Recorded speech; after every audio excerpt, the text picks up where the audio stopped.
All right. No? Muted? Oh, my God. Welcome to the Valley Podcast, everybody. Sorry, and please bear with us with these technical difficulties. We are on the road. We are in San Antonio. I've got Spurs fan Gary literally sitting right next to me. We're sharing a microphone. And really hoping that Coach can get in here. Guys, let me know in the chat if you can hear me. And if everything sounds fine, I'm on my girl's Surface Pro.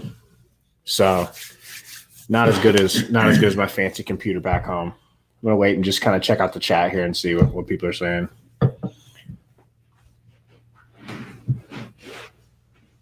Say something, Gary. I'm sure they can hear you if they can hear me. No mute though. Or sorry, mute, right? Yeah. All right. Pedro says we sound fire. All right, cool. Well, let's see. I'm gonna add in the scores here. We're gonna go ahead and take a look at the scores. Suns go to San Antonio today and gut blast your Spurs. Is that fair to say, Gary? Yeah, extremely. We expected this though, right? Yeah, I didn't expect that bad. I didn't know Lonnie Walker was going to go 0 for forever. But, obviously Popovich was at Duncan's Hall of Fame deal. No DeRozan, no Portal, no Gay, no Murray. I kind of expected that. So I thought it'd be about a 20-some point loss, not 40. But, man, I went into it with the exact opposite thinking. I saw that the spread was 10.5 points, and it just felt too large. Maybe it's just recency bias, but that last game that we played you guys and you sat everybody, why would I think that we were going to win by 10.5 points? We don't usually try in games like that. But I think you guys learned a lot from that game. Do we need to try versus the Spurs? Yeah. Well, you just need to try regardless. You're still playing NBA players. It's like you see that a lot with teams. The Spurs beat the Bucks last week by 21 or something, 23. I can't remember. They're not better than them. They were hot, and the Bucks were, especially early, overlooking them. So Suns don't play DA.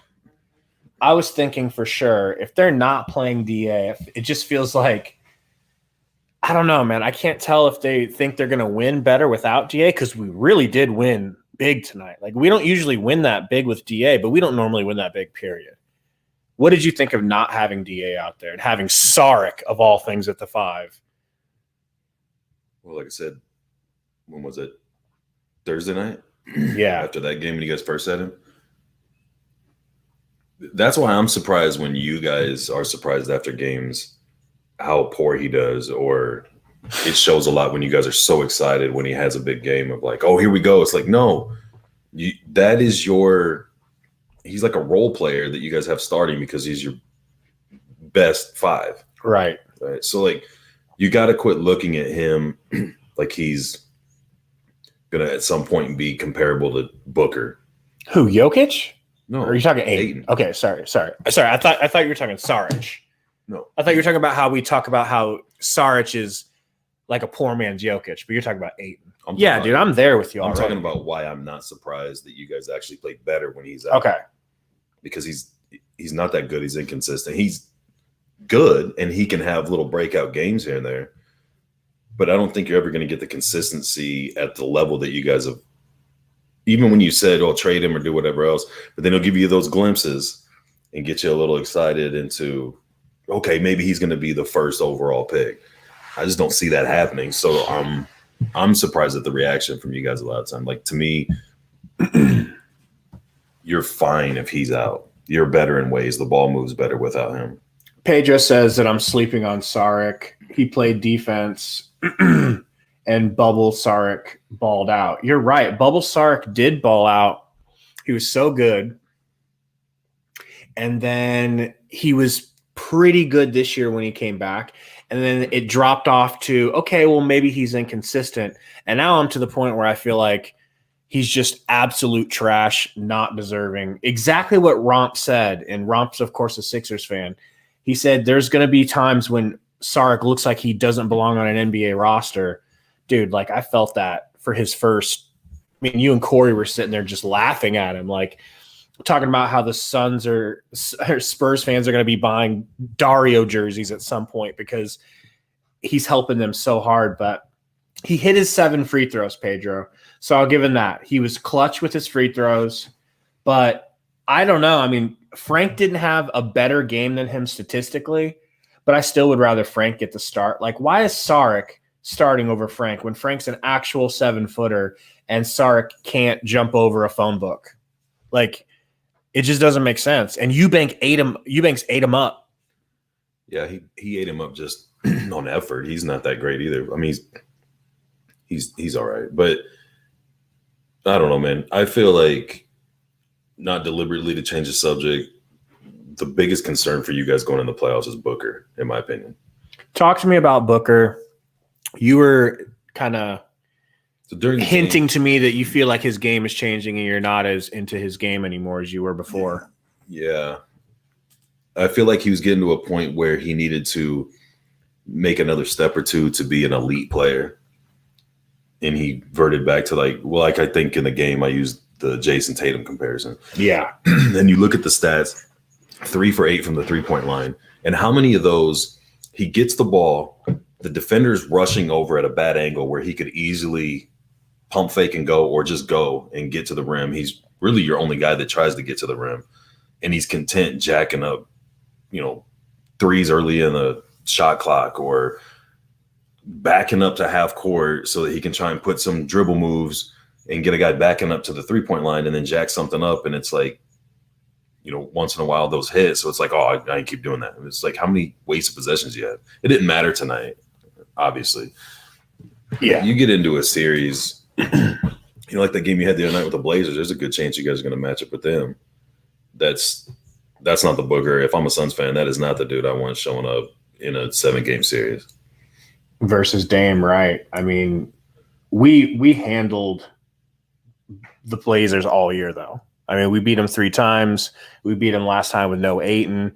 Dame went apeshit on us, and we still beat him by 1. I'd be curious to see what Booker did in those games. Did he shoot? 8 3-point attempts isn't horrible. It's just that 6 of those weren't good selections. You know what I mean? So it's like, yeah, he can hit threes and do whatever else, but he's your one guy that can get to the basket when he wants to. He's your one guy that, especially in the playoffs, is going to be your best chance at getting some free throws. I don't know, man. His game seems to be so much more. He's fallen in love with the 3. I don't know. We'll see what happens. I've been hearing a lot of people talking about him falling in love with the 3. I mean, he did. I feel like ever since he won that 3-point title, he's fallen in love with the 3. He has a beautiful shot. He can shoot from deep. I've never watched him shoot a 3 and been upset with it because it always looks like it's going in. I want to say what's up to the chat and ask the chat. Do you guys feel that way? Do you guys feel like Booker's shooting too many threes?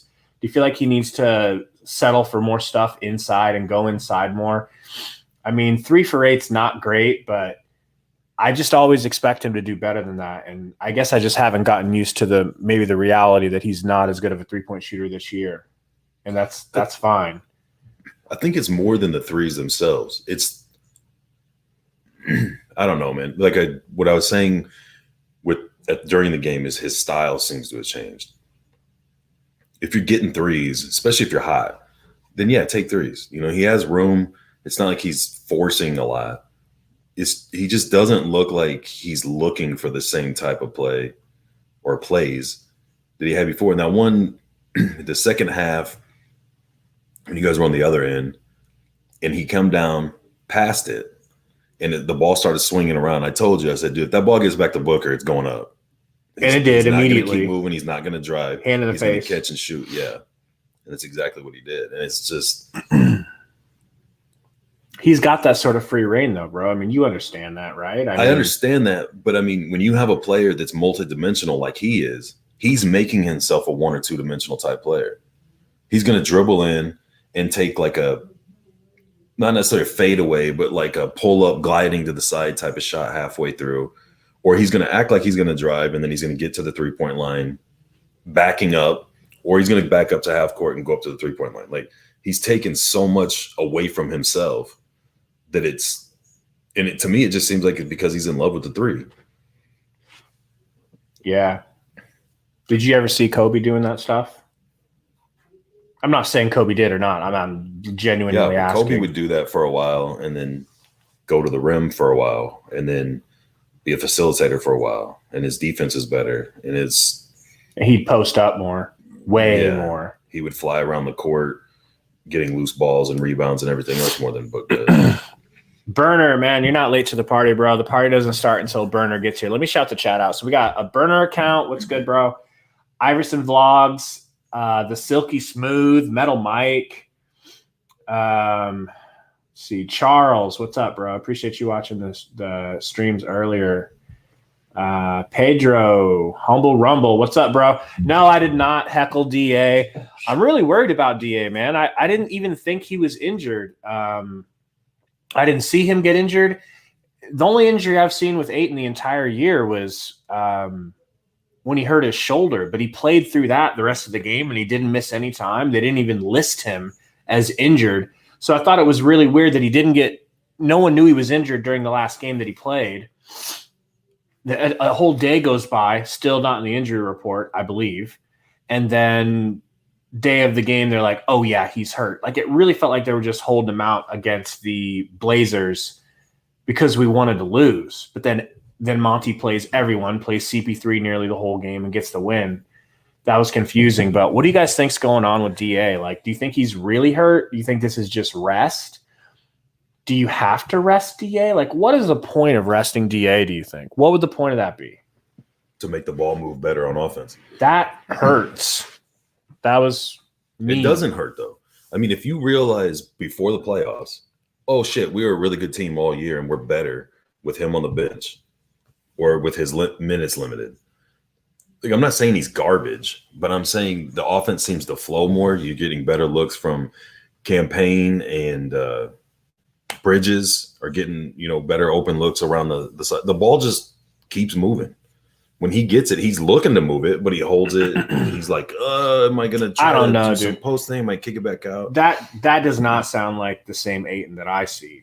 And I watch him a lot more. Like, our critique of Ayton is that he doesn't want to score at all. He doesn't want the ball. So, like, but when he gets the ball in the post, he's over eager to pass. That's what I'm saying. Passing is the only thing he wants to do.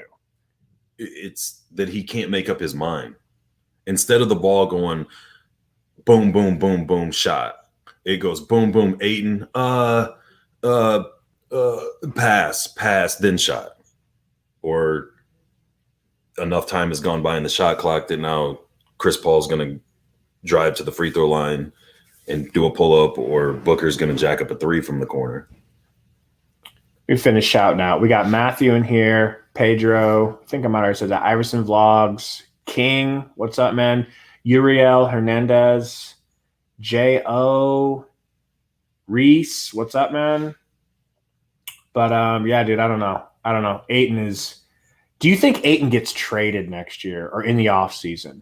Because keep in mind before you answer that, James Jones, our brilliant GM, did not pick Ayton. That was the last pick, basically, that Ryan McDonough put out. So before you finish that, who is your GM brought in? Who's he responsible for having on the team?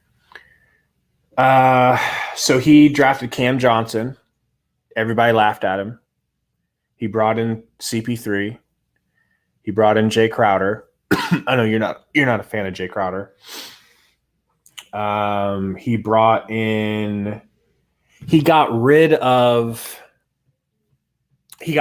of Trevor Ariza. Okay, we traded for we picked up Trevor Ariza. He was dog shit, and he didn't even want to be in Phoenix, bro. Like, he was acting like he didn't even like being there, like Bledsoe. And we were able to turn Trevor Ariza into Kelly Oubre. Kelly Oubre comes in. We're able to turn him and Rubio, which, he brought in Rubio and made the team better that way too, turns those two into CP3. I mean, he's legit goated. Like he's going to be the GM for the rest of the rest of his life if he wants it. Right, but I mean, to me, it just hinges around the fact he got CP3, which you don't have to be a genius GM to know when you get CP3, you're drastically increasing the quality of your team. But I mean, I'm not shitting on him. I'm just saying in 1 year, you go get one of the best point guards of all time. It's like, okay, let's calm down on acting like he put together this team that was basically there and he added CP3 to it. Like, right? Am I crazy for thinking that? I get that. But back to what he's going to do with Ayton. Like I told you before, if you can keep Ayton without breaking the bank for him, which I don't really think you can because there's going to be egos and other GMs and coaches and other teams desperate with a lot of money.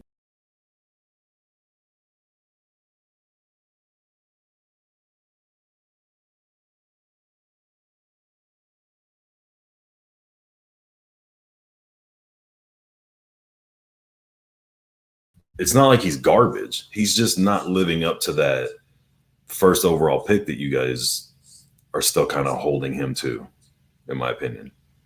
I think another team would get him, A, as a really nice piece to fit in, or B, with the idea that they can develop him better than you guys did.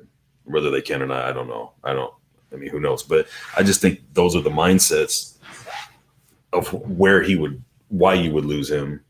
And if it came down to, max him out or do whatever, I'd let him walk 100%. If it comes down to a max contract, I think there's no way, man. I just think there's no way you give him a max contract. I don't want to give Michaela a max contract, but I can't give DA. That's a great question for the chat, man. What do you guys think? So once again, the scenario that Salty has crafted. Shout out to Salty and Coach, by the way. Coach is hopefully going to be coming on any minute. Salty is just still feeling like crap from the Moderna vaccine. He's got a second shot. Sorry, but what was I saying right before that? Before I shouted those two out? I'm talking about the max deal. Okay. So here's the scenario, folks. Michael Jordan is dumb enough. No offense, MJ. I know you're watching. MJ is dumb enough that he will throw a max deal at DA. I truly believe it. I mean, think of the guys that he's drafted. Think of the guys he's believed in before. It's tough to get people to go to Charlotte. It's really tough. So in the scenario that Michael Jordan or someone equally as terrible at GM decides to throw a max contract at Ayton, do you guys match it or do you just let him walk away and start fresh? Because I'm starting to think for real that I'm to the point where I'm joining Salty, where you just let him walk. And Salty, if you're in here, man, correct me if I'm wrong. Charles says Charlotte has no money. I hear that, bro, but I think he would go far into the luxury tax if he had to. And they can always cut people, let people go. You know what I'm saying? Charles says match a max to Ayton. You can't just let him walk. Man, I don't know. I felt that way. I felt that way very much in the beginning of this season, in the middle of the season, especially when he was playing well. But guys, I mean, here's my thing. Go for it, please. And I think I've talked to you about it before. DA was supposed to be, what is it you guys keep saying, generational player or whatever? A lot of Suns fans call him a generational talent. Let's just be a little even-keeled. Say he's supposed to be an overall number one player. Yes. He has not panned out to be that. You guys could have had every other guy in that draft, whether what people's feelings are on if they like the people or not, you could have done a lot better than you did with him. So he hurt you once by using the first overall pick on him. Why would you let him hurt you for years down the road? And keep in mind, I'm coming from the mindset that you guys are at the very beginning of a long run of threatening not only the West, but overall. And you're going to wrap up money in that guy just so you can go, well, we don't want to be a complete loss or let him walk for nothing. And then now especially when Chris Paul leaves and you're going to have another stud to go alongside of Booker. Maybe one of your guys pans out, maybe one of the Cams or Bridges or somebody ends up being that next level as they keep developing, but you don't know. You do know that Ayton's not that guy. I mean, I know there's people like you looking in the chat where he can do this. He can get these amount of points and these amount of boards. Yeah, he can, but he doesn't, and he doesn't do it. I mean, he doesn't do it consistently. You know what I mean? If Booker or CP3 were as inconsistent as him, you would say we don't really have anybody that it should be this guy or it should be these guys. But why would you tie up money long term to prevent you from being able to keep building and adding to your guys that you're going to have developing and Booker down the road, just so that it's like, well, at least we didn't let him walk for nothing. So I want to bring up Charles's comments here. Charles had a couple of comments. If I can find them, man, this slow ass computer, I swear.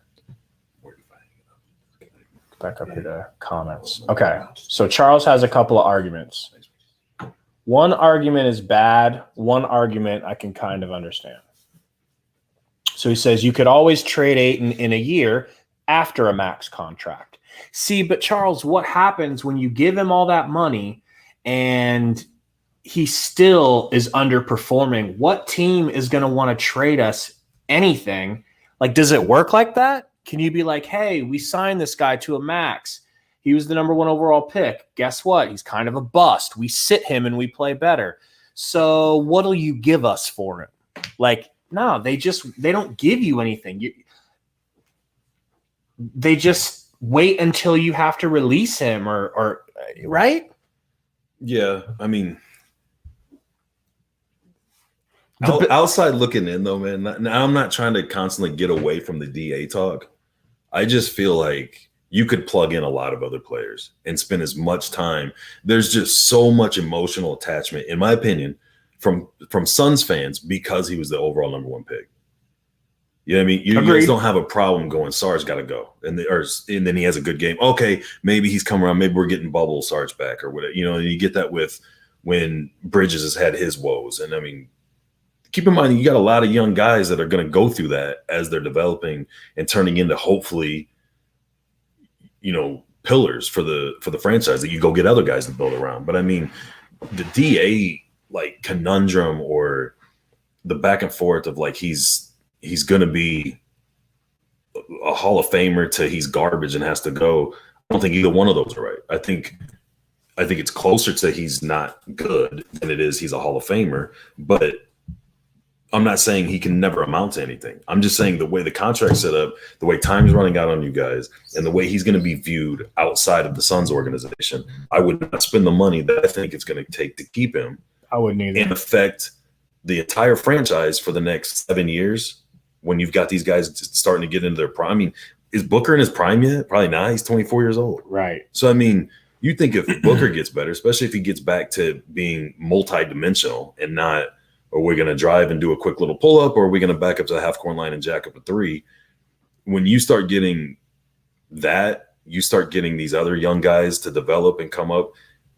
I would much rather have money to go get 4 years from now the next version of Chris Paul. It could be a different position, but I'm saying a guy who's at the end of his career that wants to get a ring that's going to bring a lot of experience and is as developed as he's going to get and is a strong guy you can lean on. You're not going to get these ups and down games out of whoever that you would have money potentially to go get instead of DA. I mean, two questions. Is he too young to give up on? Is that a worry? And then Humble Rumble says he's a franchise QB. Center. Franchise center. Is DA a franchise center? Right now, no. That's what I think. But the other question, is he too young to give up on? Yeah. I wouldn't give up on him. But I would not pay him like he's a franchise center. If you're listening to this and you are pro DA, I'm sorry. And then also, can we look at it this way? Let's take away pro or anti-DA. I think everybody, no matter what side you're on, can agree that DA is not developing at the same pace for where the Suns are at now. You need the idea everybody had of what you were getting in DA now. right? Like you're finally at a point where you're to win a title. Yeah, That's what I'm absolutely. saying. You're a top 1, Absolutely. 2, or 3 seed. You've got Chris Paul for maybe another year, right? Yeah. I mean, I think if we go past next year, no, we'll have him. I think 2 more years. I truly think he's got 2 more years. Do you think he has the effect in 2 years that he has now? Is what I'm saying. I'm not saying how long. I think you can keep extending him as long as it's working. It's tough. I don't want to I'm get just over saying my skis. the Suns' timeline is on a different plane than DA's timeline as far as where everything's at. And if you guys have to dump max money into him to eventually get that, what's going to happen if he doesn't pan out, and 2, if he keeps taking longer than expected and you start wasting some of these other guys and you don't have money to keep putting pieces you need, the veteran pickup type players in off seasons because you wrapped up in DA on what he could be or what he should be. I'm thinking of it this way. If the Suns had, and I know Aaron Baines is terrible, but if we had last year's version of Aaron Baines, like what did the Raptors have to pay to get Aaron Baines? Like what did the Kings have to pay Rashawn Holmes? Those are 2 guys that I truly have. I mean, I've already seen them play better than DA with the Suns team. I just think that you can go out there and find literally a handful of guys who can do absolutely better than Ayton or just the same, and you don't have to pay him dick. Yeah. Right? Yeah. So, and then keep in mind, DA, we don't even pass DA the ball. That's what I was going to say. You guys don't. We don't even use him in the offense with anybody. So, like, I honestly believe we would be a better team with JaVale McGee today. It pains me so bad to say that, but I seriously think we'd be better with JaVale McGee. I think we'd be better with Clint Capella. I think we'd be better with a bunch of dudes that you can go out there and get. I mean, honestly, guys, if you're being completely honest, Frank the Tank has been playing pace for pace with DA the last few weeks. Frank the Tank. Now, I know we love him and he has a very low bar, but it's still Frank. And, I mean, Charles says lay off the weed. Bro, it's true. It's true. Like, especially if this whole sitting DA was a situation where they sat him because we really want to win these games and we know we can do it without him. You know? Oh, man. I need to send this link out to Coach. Let me see what else I've got here in the notes, though. Bridges was everywhere. What did you think of Bridges tonight? 3 steals. Yeah, he's been gradually progressing, I feel like, the right way. But let's get back. Like, I'm super curious what people think about Booker. Like, I know that that's your guys' guy, but do you feel confident taking that Booker into the playoffs? Like what we've seen the last couple, because you've even said it when we're talking, is like, yeah, he's just like in love with the 3. And I've heard you and Salty and Coach in here before talking about, like, especially when Salty talks about the hero ball and stuff like that. I think he's 100% right. Like, he's not Dame or, like Westbrook, guys that do that. And I don't even mean the talent level. I'm just saying that's not his style. And seeing him do that is why I've been so hard on, like, Jason Tatum lately. Is it's not really his style, but all of a sudden it's been his style, where he does these crazy step backs early in the shot clock. And it's like, yeah, he has games where he's on and he hits them and it looks amazing. But, I mean, the Celtics aren't better because of it. I don't feel like the Suns are getting better because Booker's playing the way he's playing. I don't know. That would to me, if I was a Suns fan, and even just being an overall fan and watching games, it makes me super worried about you guys going into the playoffs with him playing that style of ball. I'm not worried about Booker, personally. I've been watching him long enough to know that the dude just wakes up. Like, even when we criticize him, and we're like, God, Book played like shit tonight. He's got 25 points. Mm-hmm. He's just going to pour in points for you. So sometimes, yeah, maybe it's not pretty. His hero ball, definitely. Like, I think Monty in those situations needs to just be like, look, Booker, this is your first playoff experience. you're not going to have the same liberties that you have in the regular season. Like, come crunch time, that ball is going to be in Chris Paul's hands, and you better be coming off of screens if you want anything to do with the offense. Because it's not – that's where I agree. He's not Dame. He's not one of those guys. He's not Luka, even though I hate Luka's guts. He's not Luka. Booker can get ripped. You double team him, and he folds, bro. He folds. Like, they come up on him to double team him, and he feels like, I'm so good, I can handle this. Oh, I better pass. Oh, it's too late. I've been swarmed. Yeah. And it's not just one or two times. It's every game that happens at least one time. His handles just aren't good enough. They're not good enough yet.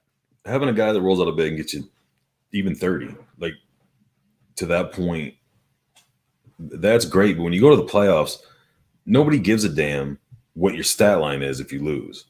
So it's like he needs to understand more that each possession means a lot more in the postseason, and getting your pocket picked or making bad decisions and is going to come back and bite you in the ass. Yeah, these turnovers that he's given up, not only those, but when he missed 5 of those threes he jacked up today, those, how many did it say how many turnovers he had? 2. Okay. Just 2. So you're going to miss threes, but let's just say those 5 threes, like I told you, almost every single one of them, I thought he could have done better things with the ball. And then 2 turnovers. Like, now you're giving another team that's a playoff caliber team 7 extra possessions on your own. Just by your best player is giving the other team. And you're going to have turnovers. You're going to miss shots. I'm not saying he's got to be 100% from the 3-point line for it to be worth him shooting. I'm just saying his shot selection and his not always looking to make the best out of a possession, but looking to do what he likes doing. What he's kind of falling in love with. Yeah. He wants to look the best. It's going to be detrimental if he doesn't get that out of the way, unless they're like, hey, we got a couple games of the playoffs, go do whatever you want to do. Okay, then that is what it is. But if I'm a Suns fan and this Devin Booker is what's going into the postseason, I'm hoping that Chris Paul goes off for 40 a game. Metal Mike says, what player doesn't have a flaw? Book's aight. That's a very fair point, but we're not talking about does Booker have flaws? Is Booker perfect? We're talking about the impending playoffs that's coming up in a week or so. I'm talking about his new style of gameplay. Like, I can't be the only one that sees it. Or maybe I am. Maybe I'm crazy. But I mean, no, I see it. Booker driving and dishing and creating, and I don't know. I don't see that anymore. I just see he's less point book and more hero book. Yeah, but he's not even looking for multiple ways to score anymore. It's dribble in and do the pull up, 8-foot jumpers or whatever he does, or it's figure out a way to shoot a 3, whether it's backing up to the free throw or the half court line and coming up, or getting a guy going backwards and then doing a step back for it. Guys, remember what we were talking about in the playoffs. Please just mentally bookmark this moment. Okay. So we haven't been in the playoffs for a very long time. One of the things he's talking about is how each possession matters. The reason why it matters is basically all these games are going to come down to free throws, right? At the end of the game. Free throws, fouls, and turnovers, because it's going to be super, super high intensity basketball. Super high. So in the first quarter, if Booker does something where he gets double teamed and decides, I'm just going to go ahead and hold on to it, and then gets picked or intercepted, and that goes down for a 3-pointer, all of us are going to say, because we don't do this during the regular season, but we're going to say it in the playoffs. We're going to be like, you know why we lost that game? That came down to free throws? Because in the first quarter, Booker wouldn't. That's how it works, right? And you remember it all game. Every single play matters. Every turnover is like a stab, because the end of the game is going to come down to the final possession nearly. Even if it doesn't, you guys have talked a lot before, and you and I have talked a lot about how the Suns don't get the free throws. A lot of people think it's because you guys don't attack the rim, and the one guy who really attacked the rim was Booker, isn't doing that anymore. But also, you don't get the love from the refs that a lot of the teams that you're going to play do. So now magnify those turnovers or those bad possessions into Lillard or LeBron or Luka or whoever you might end up running into going down and getting to the line. You know what I mean? Like you're going to stack up even more. You just can't give other teams. It's more about possessions when you get to the playoffs. And I don't know that he really understands that, and maybe he does. Maybe he'll worry about it more in the playoffs. But it just seems like there's so many wasted possessions on. I mean, so many, but so many more than he used to be. Like he used to just be really. I felt like really efficient, and it doesn't mean he'd miss shots, but I mean he still made the right choice or made the right plays. And now it's just kind of like he's playing street ball, and the rest of the team is playing whatever Monty set up for him. So we just look at it differently. Like Gary thinks that the problem for the Suns is only going to come down to Book and CP3, right? Because that's our engine. Like that's what we score with. That's our offense. Like a lot of us, including myself, feel like it's Ayton's lack of a presence. Because if you have Booker who has his problems, has his slight issues, but is still going to wake up and just get you 24, 25, tonight 27 points. Actually, sorry, 26 points. If you had just Ayton, if he was just anything, if he was there, if he was getting shit, go back to the 14 and 11 that you were averaging in the beginning of the season when we were calling you low testosterone. If you give us that version, but a lot of games lately, he's getting these 9 points, 9 rebounds, 5 points, 11 rebounds. It's like any big in the league can do that.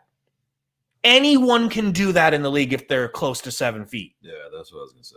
So if he could just be better than bottom of the barrel average, which he should be. He should be.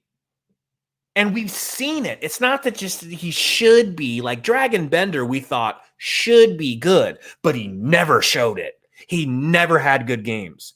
Ayton has had so many big-time games. Huge games. And then it's like you don't see it for 15 consecutive after that. And then he'll go on a streak of 5. And then he'll go on a bad streak of 10. Mm-hmm. So him being the number 1 pick and having seen him play multiple big time, like looks like maybe someday a Hall of Fame talent. That's why I can't get off of the Ayton part of it and feel like, yeah, Book has his issues, but if Ayton was just half of a man, we'd be fine. What do you think about that? Yeah, but that's my point, is he's not. You don't know what you're getting. Like there's too much emphasis and expectations being put into a guy who has never shown you consistency. So that's my thing with Booker. We all know Booker's a top 10 player in the league. But why do I not feel like he's playing like it going into the postseason, right? I have an expectation for Booker based on what he showed me over his 5 years. Ayton hasn't been in the league as long, but I have very little expectations based off of what he showed me. So like the constant getting upset that he hasn't become what you wanted him to become is more of a you problem on your expectations and not him showing you. Like, yeah, like you said, he's had some great games, but he's never strung it together. And when he's not having great games, he doesn't have these average or a little bit above average games. He has horrible, really bad games or below average games. Yeah. So it's like, what has he showed you that makes you think he should have a lot of this accountability and responsibility for the W's and L's on the Suns? Like he's not one of your pillars. Like the last 2 games, he sat on the bench and your guys' offense looked amazing. The ball flows, you guys are hitting threes, you're moving around. CP3 has bigger lanes to cut in and out of or whatever. That one play in the first half, he got the ball, drove over to the right wing, and I think Sarge was still in. He came down and just looped right over, and it took the whole middle out. He started going to the middle, came back. He covered like 3/4 of a 1/2 court and then ended up getting to the lane. And that was transition. I mean, I know that's an isolated situation, but it's just your offense, in my opinion, looks drastically more smooth, more fluid, and just more clean when he's not in there. If you get into a gritty game with some bigs and you've got to get some boards and you've got to rim protect, then yeah, you're going to have to play him. And I think he'll be, at least somewhat serviceable. I don't think he's going to be complete garbage. I'm just saying the style you guys play with, I don't think he's as important as you guys think he is. I think you put way too much, like, we're not where we're at because of this son of a bitch. Well, yeah, maybe. Maybe you're not where you're at because – dude, it's just like with an NFL team that whiffs on a draft pick and they pick a quarterback or something they think is ultimately important to the team. Yeah. It's the one piece you think you're missing. And it's like, okay, well, we're not only did we pay you a big contract. So what about this? Would you say DA is Sam Darnold? He wasn't panning out. That's a great what it was. That's a great comparison. The Panthers and a couple other teams thought, oh no, we can make this dude what you guys thought you were drafting. But maybe, like, that's what I'm saying. Like, maybe as a scout or a developmental guy, you can see something in him that makes you think you'll get something out of him. I don't understand what fans have seen out of Ayton to make you think, A, he's going to be an elite center, or B, we need to rely on him, or we should be able to rely on him more. Like, why? Because you drafted him first overall. Metal Mike says DA is Jimmy G. That's not bad, right? That's not a bad comparison. All this promise. He's not the high draft pick, though. That's the thing. That's the thing you have to factor into with it, is like, comes with that clout. I feel like Jimmy G is almost the opposite of Ayton. Like, there wasn't great expectation, and he came in and backed up Brady and then went to a team that was already good, had a really good defense. Does Jimmy G have low test? I don't think so. So he can't be DA. Kiz, what's up, bro? He says he couldn't watch the game. Ugh. Damn, bro, that sucks. It was weird, right? Like, who schedules 2 back-to-back 1 o'clock games? You didn't miss anything. You didn't miss anything. It was a garbage game. Walking into the stadium, there was just this feeling that the Suns were going to win. Like, I'm normally kind of superstitious about feeling that way, and I don't like to think that way. I always have this pessimistic feel going into a game. But walking in, you could just tell, like, nobody was hyped. Like, they were all just there to see Tim Duncan get his induction thing. But it wasn't an important game. You know, they weren't trying, kids. The Spurs, not only were they not trying, they weren't even getting lucky. Right? Is that fair to say? Like, their shots weren't accidentally falling either. Nothing Lonnie was. Walker was like 0 for 9 or something. Patty Mills was like 2 for 100 from the 3-point line. Guys were missing layups, and I don't know. It was a sloppy ball. There was never a moment that was exciting. Like, even, I mean, I expected a blowout. I told you 20-something points, but I figured there'd be times where there'd be something. It was just like a bad game, man. I don't know. So yeah, because it wasn't crazy. I mean, say from the Suns side, if we're just gonna briefly review, CP3 looked amazing. In my opinion, CP3 looked completely consistent. He looked like he was confident, and he looks like he's exactly where you want him to be going into the playoffs. Fair to say? Yeah. Like, this is there's zero concern with him. No, but it's the opposite of what you're saying with Booker. You don't like this Booker going into that you see going into the playoffs, but I love this Chris Paul going into the playoffs. Yeah, but you know what you're getting from Chris Paul going into the playoffs. That's my point. And like somebody was saying on here earlier, sorry, man, I don't remember who it was saying it, that like Lillard and Luka and LeBron will have games where they do stupid shit and then you know they're going to bounce back.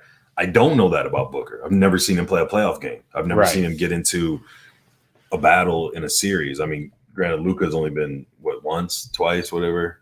3 times a lady. Mm-hmm. Yeah. But I mean, those guys have proven track records to where that's why when you see them play, you're like, oh, he just didn't play like himself. Or he had an off game or he played out of form or whatever you want to say to it. I feel like Booker's been doing this for a while, this new style, and you're going into very unknown waters with him. You have no clue if he's going to be one of those guys that gets the label that, yeah, he's good until it comes to playoffs and he folds up, or if he's going to come on and people will be talking about playoff book. He'll do this halfway through the season when he knows it's locked up and they'll get You ready for my official prediction? I'm sure he's going to be the greatest player to ever step on a court when it comes to playoff time. My official prediction is that Bubble Book, Baby Bubble Book is going to be back in that that bubble form. I think that was playoff book. Damn it, Burner, you're right. He says, Gabe, no, please. Like, doesn't want me to jinx. Shit. If only I could reverse that. I'm sorry. Might be too late. Iverson says, Gabe, Monty said he might be resting some players. Well, that's that. I'm torn with that because personally, I would love to see Sticks play a whole game. I don't mind watching our backups. I love our freaking backups. Like, I think we can win versus some teams that don't think our backups could beat them. I think we could beat some teams like the way the Spurs beat the hell out of us with their backups. But you guys could rest all your starters and you'll win again tomorrow. Except if you're hot. Yeah, I mean, if you get hot. And if you get hot and we don't play our starters and I'm not sure. Can somebody let me know? Will we know tomorrow whether or not Utah? I don't think so. I don't think they play before 1. Like, we have to try to win this game tomorrow because if we lose and then the Jazz lose, we're going to be kicking ourselves for not taking over the first seed and getting the hell out of the Lakers. The Lakers way. Situation. I see you in here, Lakers Nation 24. What's up, man? I don't want you. Utah plays Lakers. at 8 tomorrow. Huh? Utah plays at 8 tomorrow. Utah plays at 8. See, we got to win tomorrow. Have to. It's like insurance. Ty says Langston could drop 40 tomorrow. What do you think of Langston Galloway in a Spurs uniform? Not that it's going to ever happen, but what did you think of Langston Galloway? And be respectful. Me? Yeah. I don't know, man. I mean, this game was so. I mean, the game was. He's hurt. Almost 50 points He's hurt gone right when now. he came in the game. So, I mean. What do you think of his jumper? I mean, he can the shoot. Flick of that wrist. Yeah. I mean, he's a decent shooter. I mean, I don't know. Decent. You like him a lot more than I want to know. know. I want to know from the chat who's the best shooter. Is anyone better? He's the greatest than shooter, Langston, especially on your team. How come he never plays? That's a great question. It's not really like he's probably greatly underdeveloped and doesn't have a well-rounded game, so he doesn't get as many. So but you've got a Suns player that has a really nice jumper, and you're in love with him. Shut up. That's what it is, man. You fall in love with these dudes for like one specific bro. His reason. jumper's not just kind of nice. His jumper is like as close to automatic as it gets. Like, I really would put money that he could beat Booker in a shooting contest. I bet money. I think he could beat CP3 in a shooting contest. Yeah, he doesn't play. He doesn't play because he's not a defender, and Monty's really big on defense. He's not a great defender. He's like somebody the Suns would have started like 3 years ago, back when we didn't have any interest in defense, or 2 years ago. What do you guys think? Do you guys think that Langston is that good of a shooter? Am I on one? Portland, Oregon, Jackson says decent. He's decent. You don't know, bro. You don't watch him enough. I'm not talking about as an NBA player. I'm just strictly talking jumper alone. I should have specified that. All right. Yeah, man. Tony Delk scored 50. Why can't Langston? If they fed Langston and let him take like 15 threes, I think he could easily hit 9. Gary, Langston's average, Gabe. You're wrong, and here's why. It's either one way or the other with that, though. Basketball, football guy, dude. Payne has been amazing lately. Someone's breaking my heart here. Iverson says, Gabe, Jazz ain't losing to the Kings tomorrow. No Fox, Bagley, Holmes are healed. I know, Iverson, but like, come on, man. Like, what do you do? The Jazz could come out tomorrow, and God forbid someone could get hurt.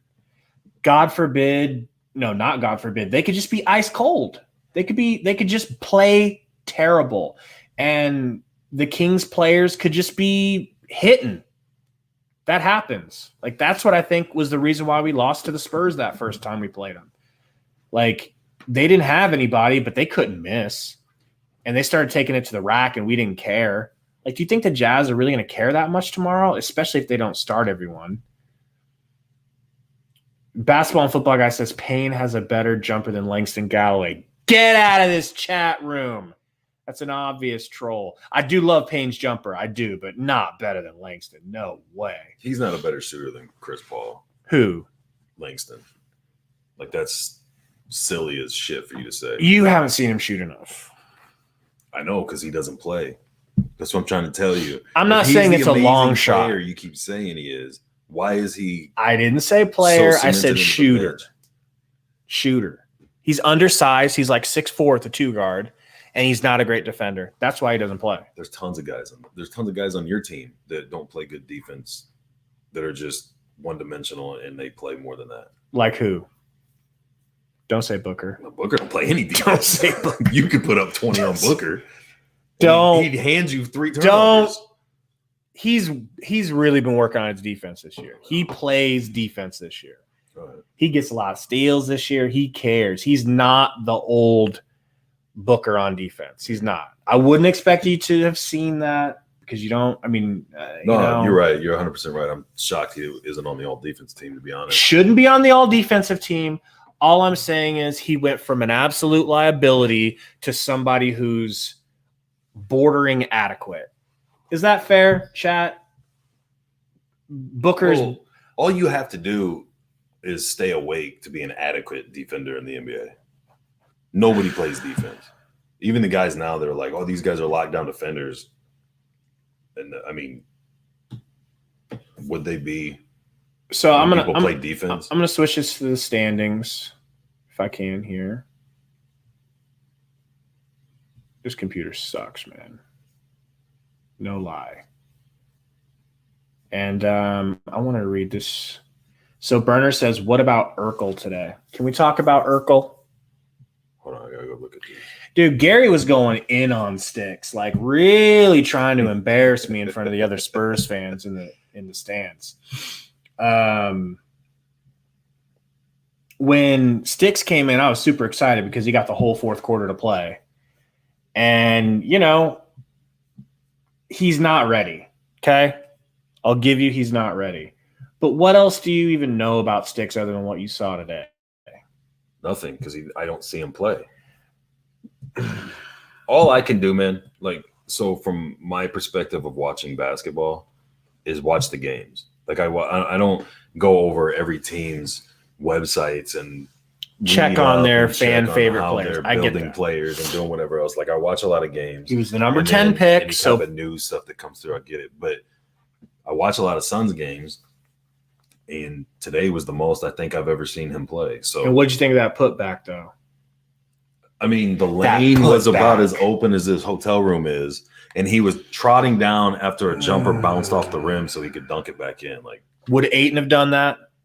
He would have laid it back in. He would have grabbed it and laid it back in. Thank you. Or he'd have brought it down. He would have grabbed it, brought it down, to, and then be like, shit, and done a layup. And then put the back of his fingers on the inside of the rim and gently dropped it in, like as to say, dunks aren't important. Yeah, Burner, I liked Sticks tonight. I saw him do a couple things where he just does it. He got a post move. He got a post up opportunity. Was that on your boy? Eubanks.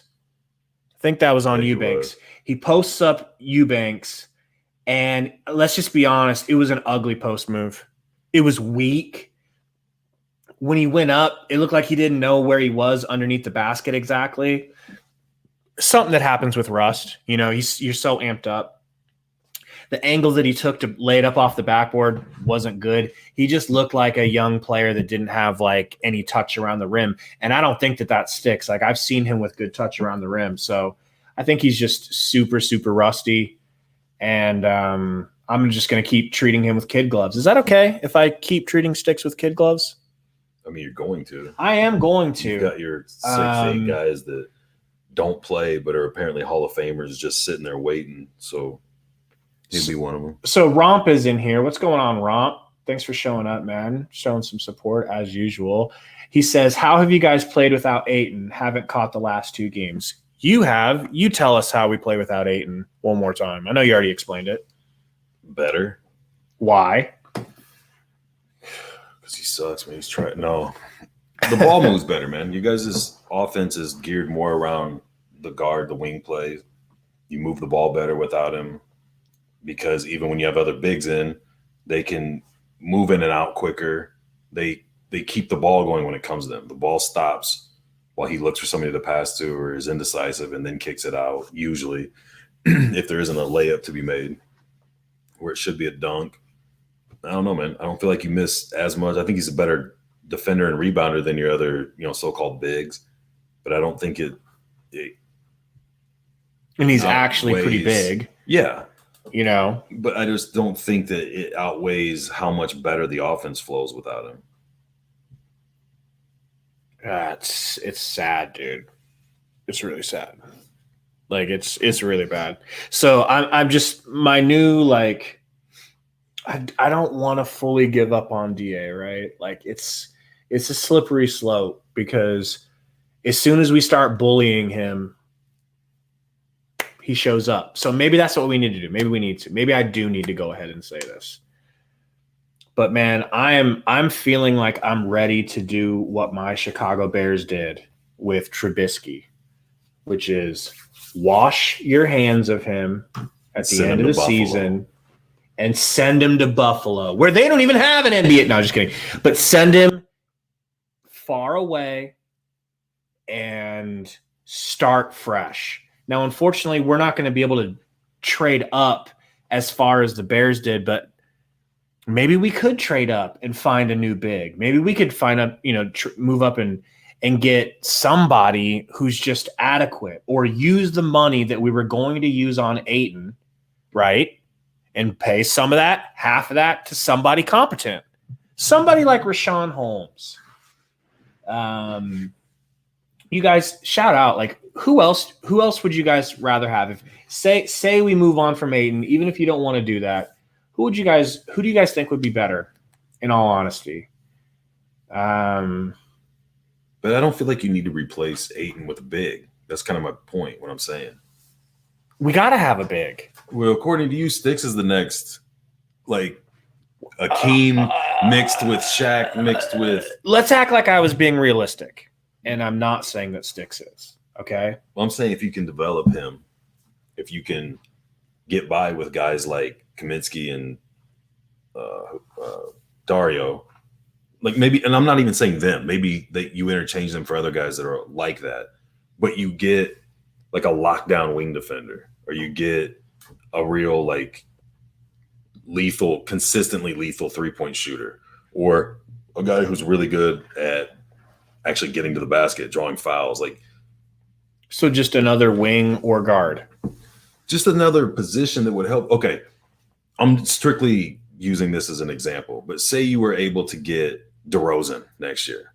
You don't need another guard, but now all of a sudden you've got a guy who not only folds in the playoffs, so you still got to – that's what I'm worried Booker might end up being, is that type of player.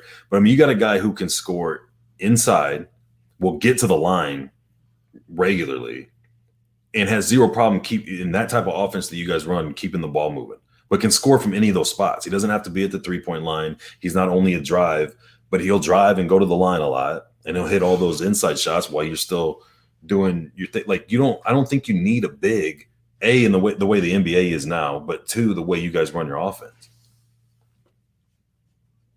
I'm loving these ideas, these trade / just moving on ideas. I feel like you look at, if we get rid of Ayton, we've got to get like an all-star big.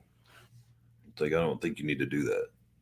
No, obviously, it doesn't have to be an all-star big. A guy that's going to play big. I'm literally just talking about like a plug-and-play character who comes in and gives you good minutes. Yeah, good starting minutes. Shit, like someone says Jared Allen. I'd take Jared Allen. He's a great defender, gets rebounds. Ideally, you get Ayton for not what Ayton money is probably going to bring. But someone's going to pay him. I know. Someone's going to pay him. I know. Cat is definitely not happy, I don't think, in Minnesota.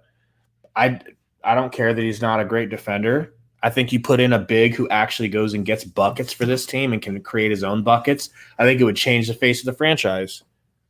I really do. To get who? To get Cat. Well, yeah, that would change. I'm not saying you could trade DA straight up for Cat. I'm saying you have to work it, and then Cat has to be disgruntled, which he is, more than likely.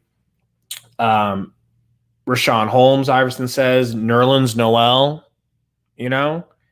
Zubox from the Clippers. If he becomes available, I'd trade for Zubox in a heartbeat. Sabonis is probably my biggest want. Do you like Sabonis? Yeah. I love Sabonis. He'd be really good in your guys' system. He would murder for us. I just don't think – are the Pacers going to be stupid enough to let him go? I don't know. Today's NBA, man, it's not really up to the team. That's true. Players kind of make their decisions, and it is what it is. That's why my team sucks now. Yeah.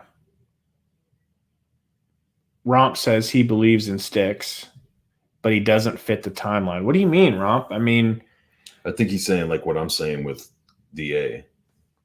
Like he's not where you need your big to be.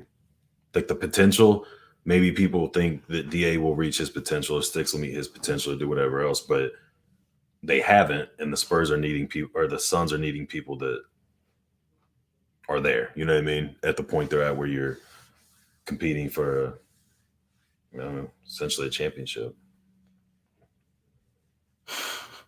Metal Mike says Dario, DA, and Sticks for whoever. For whoever? Yeah, for any other ancillary big that we feel would be a upgrade. Yeah, man. I agree. Honestly, I would do that. Burner says, so basically you want Javon Carter at center. Yeah. Yes. We see here. I don't know if Coach is coming on. I know I've got a little bit more here. I wanted to talk about Jay Crowder. Crowder hit his first three, and I'm thinking, oh boy, he's going to be hot tonight. He's going to be hot. And then from that point on, I don't think he made another bucket. He missed his other shots, and then he just became the invisible man and then got pulled. He only played 18 minutes. I think it was just because it's like we didn't need him. You know what I'm saying? Like, yeah, you're a starter and everything, but we're blowing this team out. Like, just go ahead and take the night off. Yeah. You think that's what it was? Yeah, I think that was like – I think it's hard to take anything from this game on either side. You know, I mean, I don't know. This would have been a really good game, especially if Monty's thinking about resting players tomorrow, just to rest people a lot today. Like in that first quarter, where you guys up by like 19 or something in the first quarter. Yeah. Like you could have started sprinkling in a lot of the bench and leaving some of the guys there and seeing how it goes. If Spurs start making a run, then whatever. But the Spurs could have been playing the three of us and two other people in the stands. They couldn't hit a shot. So, I mean, you could have got away with a lot more rest and letting a lot of the younger guys play and things like that. And Burner said, Gabe, just say you hate Jay. I don't. That's the weird thing. He's just so inconsistent, and people are just so excited about him because he was on the finals squad last year. And when he hits threes, he's really hitting threes. But it's just as cold the other way. And I guess more than anything, I bring up Jay Crowder because the last time we were on here with Salt, the Salt father, he was giving me crap because Crowder went off. And what did I say? Yeah, he went off, man. But next game he's not going to do that. And he didn't. I just wanted to point it out because I get ridiculed. Humble says he's going to show, I believe in him. I want him for years. I hate to say it, Mike says, but get Dwight Howard and keep DA. I would love that. I would love Dwight as a backup. Dwight as a backup would honestly solve a lot of problems for us. He's not the greatest, but I agree. He could make him stronger. Burner says the guy who loves Craig to death. I like Craig because I feel like even though Jay's a good defender, Jay doesn't get us rebounds and hustle plays the way that Craig does. Did you notice that at all tonight? Oh, yeah. I've noticed that a lot. Dude has an engine that just doesn't quit. I can't get enough of it. And I don't really see that out of Jay. I don't see the rebounds. I feel like I see that out of him with the same consistency you see the threes. Like some games it's like a lot. Yeah, he clamps up on a guy or he's pulling boards and making a lot of those plays that don't seem important, but are, possession plays or change possessions or do whatever. But it's just not, I don't know. To me, he's like a poor man's Danny Green. Crowder? Yeah. His defense isn't as good. It's almost but some fair. games it is. Yeah. And his three is, and Danny Green's a real streaky shooter, don't get me wrong, but I think overall he's a better shooter and he's definitely a better defender. But Crowder showed those glimpses of really good defense and really good 3-point shooting. And then J.O. says Torrey Craig plays better off the bench. I totally agree. And that's not even in any way a slight to Torrey Craig, because the opposite can be said for Crowder. He plays way better when he's a starter. Like, some people are just built to come off the bench and some people are built to be starters. And Crowder should be okay being a starter. I almost feel like he sulks, or just mentally it takes him out of his game and he doesn't play well. You kind of have to give him that pat on the back and make him a starter so that he'll play hard. Almost like, you know what I'm saying? Like, sometimes he cares, sometimes he doesn't. I feel like starting has to do with it. And then Craig's offense, the way he plays, it's not suited for playing with the starters. Like, he comes in against scrubs and just eats them. But when he's playing with the starters, you've got Book looking for a shot, CP3 looking for a shot. They're trying to get DA involved sometimes, and Mikhail's doing everything else. And it's just like, you don't need Mikhail in as much when you have Torrey in.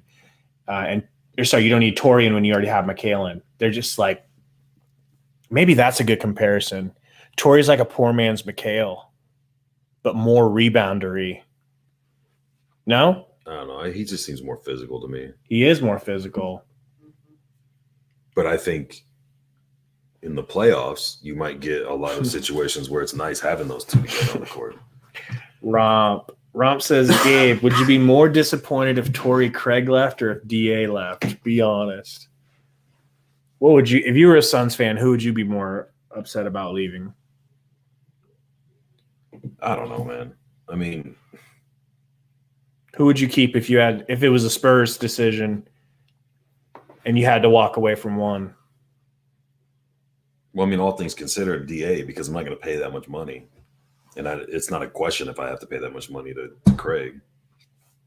But I mean, one of you guys' biggest problems with DA is effort, right? Like, sometimes he's just after it, and most of the time he's not. I don't know. That's never a problem with Torrey. I think I can officially, honestly say that I would be more upset if we lost Torrey. Like, I think Torrey needs to be signed for, depending on his age, I think he might be 30. Depending on his age. Does anybody know how old Craig is off the top of their head? I think Craig deserves a contract from this team, and he needs to stick around. Like, he is a glue guy the same way that Mikhail is a glue guy, and you just can't afford to lose him. DA, I think we can afford to lose. It sucks to say that, man. It sucks to have to be that guy. Metal Mike agrees that they're similar in game. If Craig is truly 25, Mike, I give him he's 30. That's what I thought. 30. I thought he was 30, Matthew. So he's 30. I give him a 3-year deal. Fair? 3 years? Yeah. What about this, though? Like, so who's this? Reese says he would keep DA over Torrey.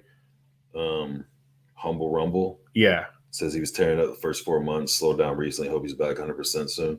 What if at some point he did hurt his knee?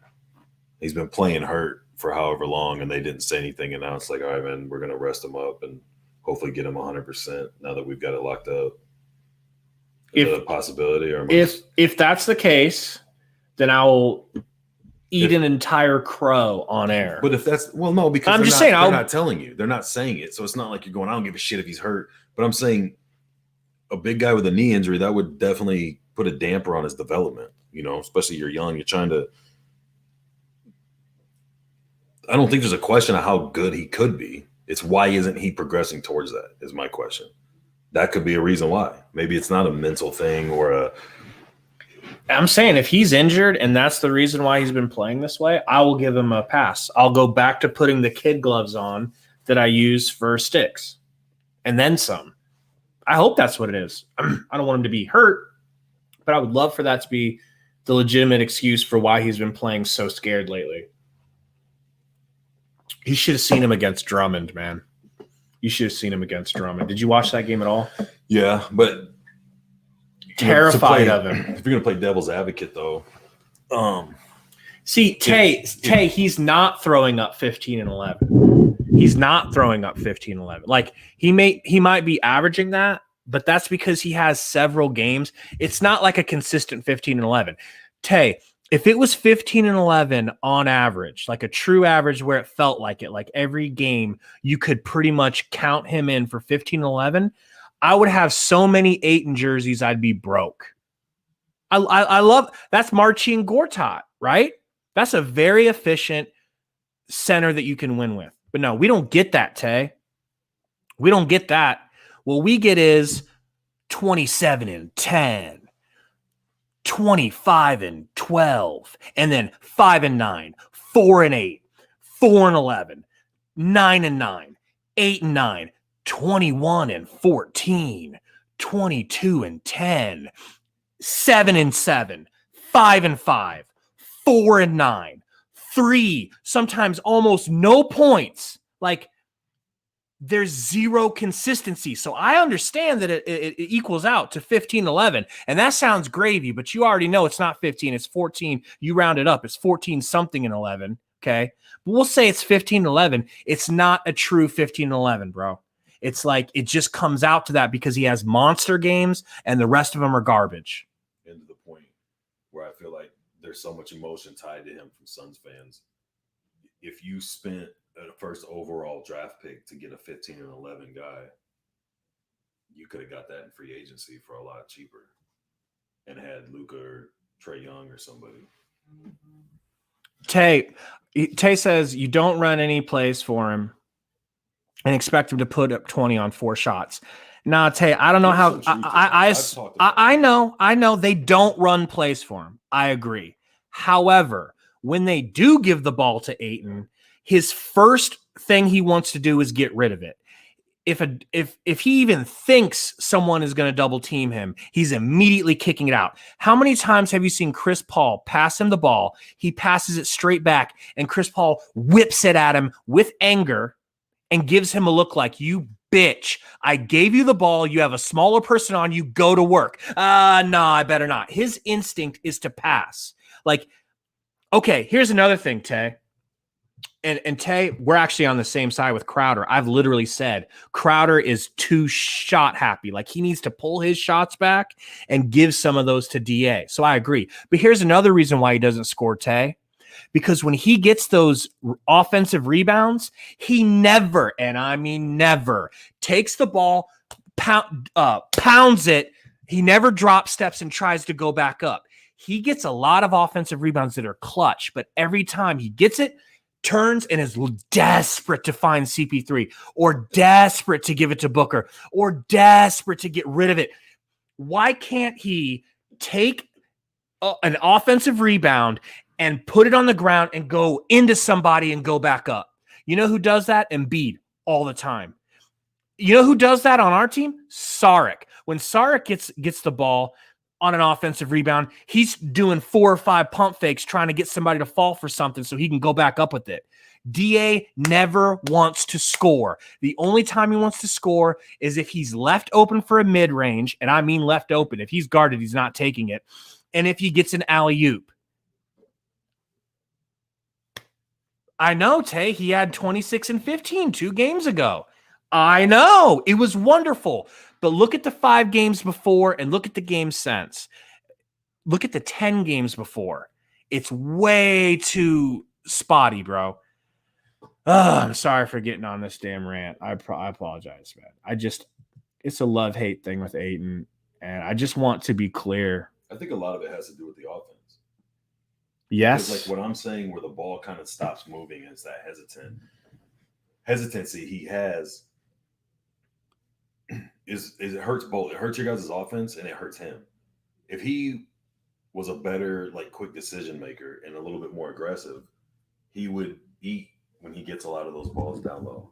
Or he would recognize, I can't, but backside help came and now Bridges is open in the corner. and it would be a pass like that. Not a get the ball, look, and then pass, and the kind of like, oh shit, what should I do? He could either keep the offense moving fluid like it does when the other guys who aren't as good as him are in there, but also using his size and being more aggressive, he would get a lot more looks, a lot more. Like, he has to not be afraid to take shots, to create his own offense when he gets the ball down there, because he's right. They're not running a lot of plays for him. That's what I was telling you guys a couple days ago when I was on, is leading up going into the playoffs. I would spend the first 5 minutes of each quarter of each game, not each quarter, focusing on trying to get DA going, because Booker and CP3 are going to be able to get theirs when they want. Right. You know, assuming that Booker doesn't have a drop off in the playoffs, that the moment doesn't get to him. Those two, you don't have to get them started, kind of like you're saying with Crowder. You don't have to get them started. They'll get themselves started when they need to go. So it's like, you see that? They call me Johnny Sins because of the his. Are you talking about Mike? Oh yeah, that it's your depression burner account. Love it. But it's like, purposely run some plays for the dude, get his confidence going, get him involved, and then. So yeah, 2 points that come to mind with the whole notion that we just don't give him touches. First of all, why give him touches when his first move is going to be to pass the ball back like it's a potato that's on fire, fresh out of the microwave? And then the other thing is, he can't catch. And this is not his fault. We suck at passing it to him. Like, CP3 seems to be the only person who knows how to inbound or like get it into the post to him, but he can't catch. I mean, he's literally the anti-Amari Stoudemire. Amari caught everything. DA drops so many passes. It's like a scary proposition to try to rely on him, especially in the post, because he's not going to shoot it. If he catches it, he's probably not going to shoot it. I feel like there's a 70% chance, a 75% chance, and that's being fair to him. 75% chance he won't shoot when he gets the ball. It's not going up. It's not going up. So and he can't catch it. Well, didn't he say 2 games ago he had that game? So he didn't play you guys' last game. Against the Warriors, he was 8-8. Against 8-8 against the Warriors. Sorry. Against the Lakers, he was 6-6. 8-8, 6-6. Does that sound like a max player? Like I said, he didn't play against Portland. He didn't play today. What did he do against the Knicks? Was that his big game? Humble. Yeah, he had 26 and 15 against the Humble. Knicks. I know that you're a big Ayton fan. You've always been, man. How have you been feeling about Ayton towards the conclusion of this season? I'm interested to know from you, because I know you've got his back all the way. So, and then against the Hawks, he was 7-8. So like 7-8 versus the Hawks versus Capella. He has those big games after he has 4 shitty games, and then follows that up with 4 shitty games. Blows up, looks like a Hall of Famer. Romp says, are you worried about McHale defensively in the playoffs, specifically the Lakers and Clippers, because he's just outmatched physically against them? I don't actively think about that, McHale. I don't actively think about that. Like, I'm not like, oh boy, I'm worried about McHale getting burned. But yeah, I mean, it's definitely cause for concern. He's he can't young guy who hasn't played in the playoffs, and he's undersized. He can't D-up LeBron. More going against him than he does for him. But you also wouldn't be surprised if he takes a big step. You know what I mean? Like, I expect a handful of Suns players to take like big steps developmentally in these playoffs, whether you guys go deep or not. You know what I mean? I think it's going to be a big, like, kind of shock to the system, but in the long run for the good. Sorry, I'm just checking out the Discord. That's the winner right there. Whoever posted that, I think that was probably Charles. What is it? Charles is so horny, man. Like, this dude is just constantly posting pictures of chicks in the Discord. Nice. And being like, what do you guys think of her? Yeah. I mean, baddie. What can you say? Uriel Hernandez says, I hope we play the Blazers. Bro, I want nothing other than the Blazers. It's not because I disrespect them. I think we're going to beat the shit out of them. Although I do think we win. Don't get me wrong. We win in a 7-game series. But I want to be on with the Blazers Uprise more. Like, those podcasts are just so fun. I know you guys were there for those. And Burner says, does DA need testosterone shots again. Yes. Yes. He needs test shots. No question. What makes you feel so confident about beating the Blazers? Because of the regular season? They play drop scheme. Were you here for that whole drinking game we played where every time the Blazers Uprise mentioned drop scheme, you take a shot? Drinking game. Was that you? Of course. So that's why. Who else that you know would turn something into a drinking True. game? True. We kind of own them. No offense. I mean, they would say that too. Like, they don't want us, I think, the way that we don't want the Lakers and the way that we don't want the Clippers. Charles T. Girls. Bro, don't ever change your name. That's your new name. That's perfect. So he says drop scheme. Yes. So never heard of it. For anybody who doesn't know what drop scheme, in a roundabout way, it's basically a defense. Sean says that Cantor or whoever the big man is goes under the screen and they're trying to force mid-range shots. The thought process apparently is let's not let them dunk and get that high percentage shot attempt, and let's not let them have the three. Let's force this team into mid-range shots because they're only worth 2 and they're almost as difficult as threes, right? Sounds pretty good, but in practice, what it does is it gives Booker everything he wants and it gives CP3 everything he wants, right? And where does DA work? DA doesn't work in really in the paint. If he's hitting anything, it's probably a mid-range or a putback. So it's just the perfect defense to make the Suns shine. And they know that. Blazers Uprise knows that. Blazers fans know that. The only person that seems to not know that is Terry Stotts, the person that it's important knows it. Uriel says, if Dame plays like he did in the fourth, I would be worried. But I don't think he can keep that up for 4 quarters. Hey, he did play like that in the fourth, and we still handled them. We still beat them by 1. Little help from the refs, I'm not going to lie. Tay says just send him to someone that'll actually use him. We've also talked about that, Tay, where it's like if you just swapped Cat for DA and you gave DA all the opportunities that Cat gets on offense in that terrible team that needs someone to make shots, I definitely think DA could average 22 to 25 points a game. Don't you? What? DA, if he switched with Cat and got all those attempts. Yeah, but I mean, Cat's also going to be shooting threes, and they're just different players. Yeah. I don't know. They're going to run. If you have a guy like Cat as opposed to Ayton, you're going to start seeing plays set up to go down low or for him specifically.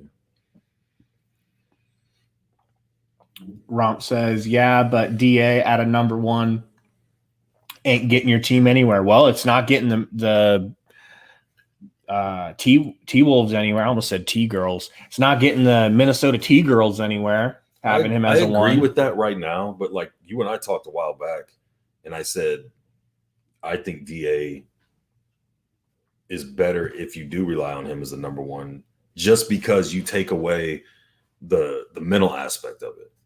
Like practices and in timeouts, it's like we're drawing up plays to get you the ball. Your job is to score. He doesn't have to worry about what the offense is doing and keeping track of what plays they're running and who he should kick to if this isn't open. And if backside help comes, what he does or how he does when off-ball screens are going. Like I feel like there's too much noise going on in his head that's keeping him from just going and playing.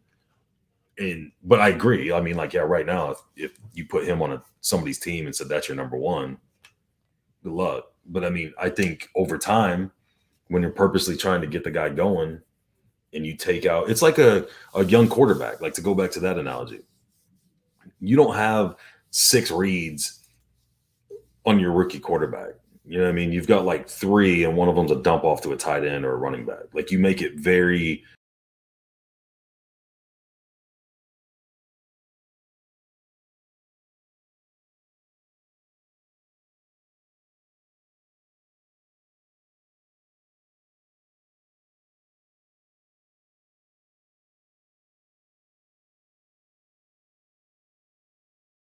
for him. So Tay was saying, just want to scroll up a little bit. God, this computer really sucks. Says y'all will get abused with on defense with Cat. He also said that the Suns obviously don't want Ayton. I agree. The Suns don't want Ayton? He thinks it's clear they don't want him. I think that it's trending that way, bro. I really do. Do you think they don't want him, or do you think they realize he is not what they need right now? And I don't mean like we don't need you, go away, but like until you can get a better grasp of the offense and until you're more comfortable in your position, until you develop a little more, we've got to make the offense work without you. Or we can make the offense work better without you. Yeah. They like small ball on the Suns, you know? I just don't feel like it's a black or white issue. You know, I don't think it's real clear cut that DA's good or DA's bad, or the Suns are getting rid of him or the Suns are going to desperately try to keep him. I think it's just kind of a how are things going to fit and win. Yeah. So as far as like putting Cat instead of DA, yes, he would get abused on defense. But I mean, and yes, the Lakers would cook us, right? Or maybe, right? They already cook us. They already cooked us. They just cooked us the other night. And DA proved to God and everyone that he wanted nothing to do with Drummond. He didn't want anything to do with Drummond. He didn't want anything to do with AD. AD drops 42 and 12. DA is nowhere to be found. So would I rather have DA, who's literally terrified of big players, like bigger centers, or would I have Cat, who's, going to get eaten alive, but he's also going to drop 20, 25, 30, 35? Like, the gap between where Cat's offense is and where DA's offense is just like growing every day. They're not even in the same sport, essentially. It's that bad. It's truly that bad. Believe me, it's that bad. He is so much better offensively, Cat is. Cat plays with aggression. He shoots and makes threes. He attacks and tries to dunk on people. He has post moves. Romp says we've never seen Cat in a winning environment. He could be a good defender. He doesn't care about defense on a lottery team. Good ass point. And I've seen him block shots. I know he's got some talent for defense. Tay says DA plays good defense on Joker. I feel like he plays his best offense against Joker. I feel like Joker works him over and then he works Joker over. It's weird. It's really weird why he plays so step for step with Joker, but seemingly no other big. Tay says Cat has a stump foot. Okay. Not sure what that means. Okay. Oh, man. Iverson says Cat can spread the floor well. Also, CP3 and Cat in the pick and pop would be crazy. It'd be nutty. It would be nutty if when our big got the ball, there was a threat that he would try to score. All right, guys. Anyways, before we go, let's preview this next game tomorrow. Gary, what's going to happen tomorrow? More of the same. Okay. I don't know. I mean, I don't think it'll be that bad of a loss because I think they'll accidentally hit a few more shots. Right. But I don't know. I would either rest if I'm the Suns, or I would go balls out for the first quarter and a half, and then look to rest guys. Yeah, man. I mean, I definitely think it's going to be a Suns win. What's up, Apples? Tay says you think Cat's good on defense. I don't know if you're talking to me. I don't think Cat's good on defense. I just think he has like a little bit of like natural ability. Like he can jump. He's got decent hops.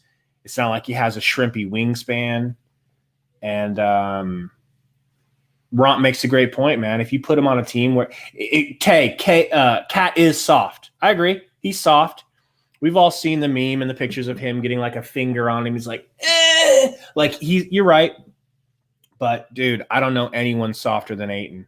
I don't know anyone softer than Ayton in the league that's a big. But I mean, if you're just looking for a defensive big, there's a lot of ways you could go. I mean, talking an overall player, does anybody think AD is close to Our DA is close to Cat. In what? Basketball. I'm saying all around is a big. No, but we used to, and that's the crazy. bill we were promised. No reason to. You're right. Saying we expect this guy to be this good is one thing, but judging and comparing like he is just because you think he's going to be is, I feel, what got you guys into the problem you're in now with him. What he comes up so often, and it's so hard for people to just go, yeah, we got a guy that's going to look amazing one every 9 games. So we can't rely on that dude. We can't, when we lose, go, it's his fault he didn't have one of those 1 in 9 games. You know what I'm saying? You're just grateful when you get that 1 in 9. Yeah.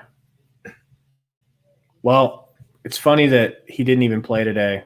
He hasn't played in 2 games, and really the whole podcast, all I did was bitch about 8. That's what I kept trying to steer away. Like, I can't stop it, bro. I can't stop it. Break you in the play. Maybe I'm wrong. Maybe he. Okay. Don't say he's not gonna.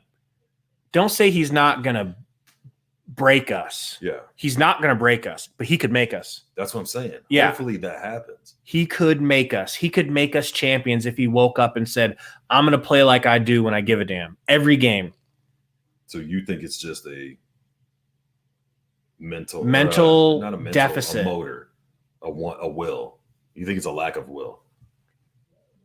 I think he wakes up one day and he's a different person than he is the next day. He shows up to the game some night with a killer mentality, but that's way far and few between, you know? And most nights he doesn't have it. Most nights he's scared. Some nights he gets bumped or he dunks on someone, and all of a sudden it's like it wakes a beast up inside of him and he actually plays hard. But he could win us a championship if he was his potential, if he played close to his potential. If he averaged 20 and 10 for the playoffs, what do you think the Suns do with him giving you 20 and 10? Do you think we could upset the Lakers if he gave us 20 and 10 the whole Lakers series? I think it depends on matchups. Who's either not scoring or who is he eating up or doing like that goes back to what you said about Booker. When Booker rolls out of bed and gets 27, that's great. But if he has 5 turnovers and 8 missed 3-pointers that you lose, that's horrible. If he's pretty efficient and you beat a team by 5 on him scoring 7 of those at the end of the game when it was close, then stats aren't just like, you just got an argument against, so I don't remember his name, who you're talking about with the DA thing, when you're saying, yeah, the stats look good, but they're deceiving because they're blown out of proportion 1 every 8 games. Yeah. So it's like what DA averages, what like, I don't think that's as important. It's like if you have I don't mean to cut you off. It's just like if you have an NFL quarterback who's throwing every few games, he throws for 450 yards. But so you use what was the stat you use as an example? 10 and what?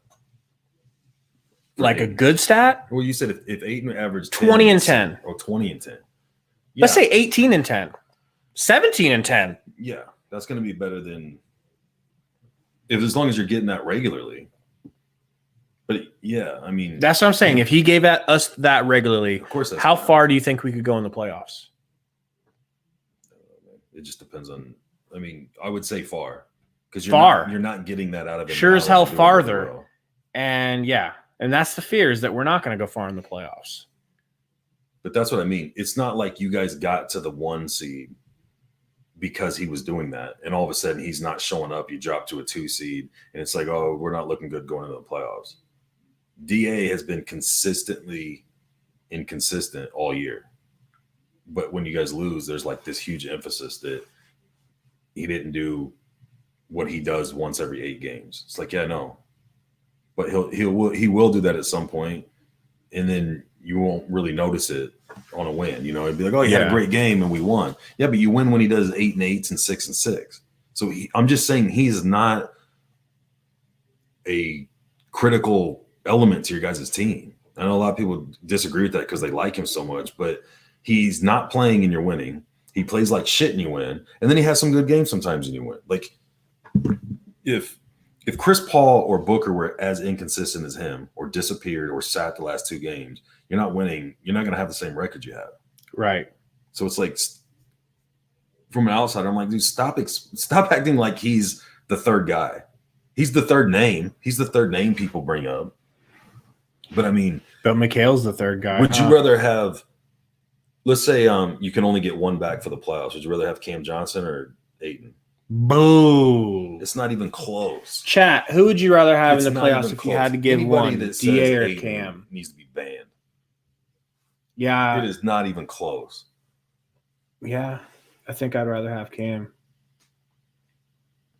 But he didn't come with the flashy lights like Ayton did. So you don't have that. Burner says Nader is more of a third guy than DA. Oh my gosh. That's a little too far. That's slander, Burner. Mike says a healthy Cam. Tyler says DA, what the F? That's crazy. I mean, look at, yeah, I don't know. I appreciate you guys coming out, though. Hell of a podcast on the road. I know. I wish we would have had Coach and Salt, but hopefully we'll have them tomorrow. Going to be back at the game tomorrow live. I'm going to try to have everything set up so that I can live stream the game. I was live streaming the game all today. I'm going to try to do it a little bit better so people can actually see it next time and put it in the Facebook groups and stuff like that. But, man, we appreciate you all coming out. Hold on real quick. Yeah. Rudy Tomjanovich made a big statement that he thinks Robert Horry should be in the Hall of Fame. I'm sure all of you guys agree. But I was reading an article earlier and talking to Gabe about it that Raja Bell said that Nash flopped on the hip check. Nash admitted to it, and they both talked a little bit about him flopping and making it look worse than it did was why the bench jumped up and got the guy suspended. So I don't know. I was hoping to maybe bring that up because I know everybody would have lost their minds, but I still haven't really heard what you think. But maybe that's something for tomorrow. We'll talk about it tomorrow. We'll have to. If the game's as shitty tomorrow as it was today, we can maybe to deter a little bit from Ayton. We can talk about something. Maybe. I want to read it and listen to it. Yeah, check it out. All right. So, anyways, Maybe guys, add it in the thing so they can see it. Burner goes, Gabe, end the podcast quick. Gary's on one. All right, guys. We'll see you tomorrow. Stay tuned to the Twitter, the Discord. I'll be posting it, letting you guys know when I'm going live during the game. Suns once again break the backs of the bitch ass Spurs. Suns win. We'll see you guys later.